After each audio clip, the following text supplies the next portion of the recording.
All right, we are going to progress from all the terminology of some of the new things for this chapter to another term and then spend a little time talking about how it applies. Auto-ionization. So, back to Latin roots and all kind of thing like that. So, auto, self, ionization. And this is something that applies to the water molecule. So, one water molecule by itself would imply that you have a single hydrogen ion and a hydroxide, which is not actually truthful in the grand scheme of things. So we actually want to have two molecules so that we're a little bit more truthful, at least for the beginning part of this explanation here.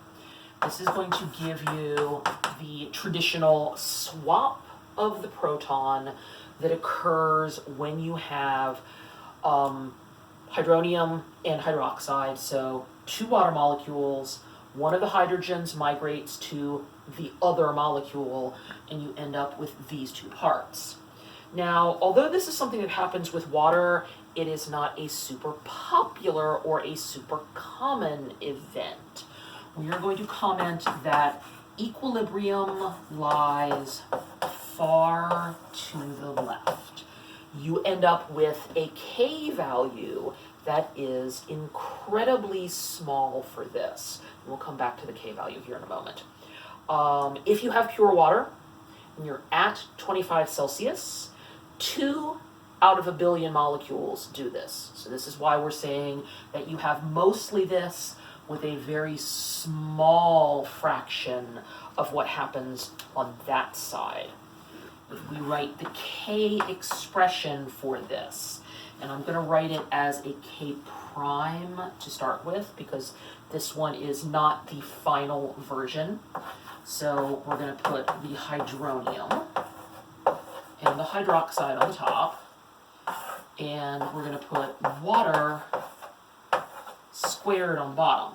Now we need to go back and think about what this applies in terms of actual state of matter. That is a liquid, and your hydronium and your hydroxide are both aqueous. So because this is a liquid and we have heterogeneous equilibrium going on, when you write the final version of this, it actually has nothing on the bottom of the expression. So you end up with K, and we're going to put a different subscript on this one. We had KAs here at the beginning of the chapter is something we mentioned. This one we're going to call KW.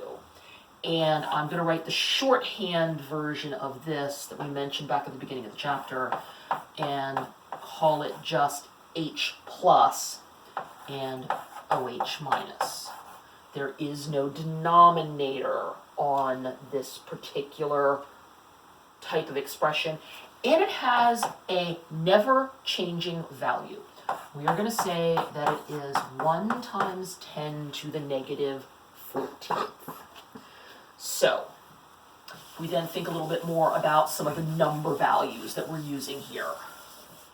If you know that your KW value is 1 times 10 to the negative 14th, if you had a situation where your hydrogen and your hydroxide were both equal, this is a situation where you have basically a neutral solution, that would make both of them have to be 1 times 10 to the negative 7th molar. Because that way, if you multiply the two of them together, you get that value. And as long as they're equal to each other, you have a neutral solution. If you have a situation where your hydrogen ion concentration is bigger than your hydroxide, this will give you an acidic solution. Of course, we can then have it also flipped back in the opposite direction. If you have hydroxide as the larger value,